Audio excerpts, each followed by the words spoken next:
সেদিন ছিল উত্তরণ সংবর্ধনা, মানে যে সকল স্টুডেন্টরা মাধ্যমিক এবং উচ্চ মাধ্যমিক পরীক্ষায় ভালো নম্বর পেয়ে পাশ করেছে ওদের সংবর্ধনা জানানো হয়েছে। এবছর আমার বোনও উচ্চ মাধ্যমিক পরীক্ষা দিয়েছে এবং ও খুব ভালো রেজাল্ট করেছে, তো আজকে চলে এসেছে সংবর্ধনা নেওয়ার জন্য। আর আমি বোনকে নিয়ে এসেছি রাজস্ব অডিটোরিয়ামে। তো এই যে বোনও প্রাইজ দিয়ে চলেও এসেছে, খুব সুন্দর সরস্বতী মায়ের একটা পেমেন্টও দিয়েছে আর এখানে সংবর্ধনা পত্রও দিয়েছে। সংবর্ধনা দেওয়ার পাশাপাশি খুব সুন্দর প্রোগ্রামও চলছিল।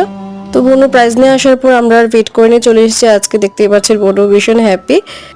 সাথে কিন্তু দুটো মিষ্টি প্যাকেটও দিয়েছে, সেগুলো আপনাদের বাড়িতে গিয়ে দেখাবো।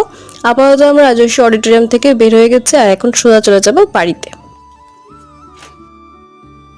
তো চলুন মিষ্টি প্যাকেটগুলো আগে খুলি, তারপর দেখি যে এর মধ্যে কি কি মিষ্টি দিয়েছে।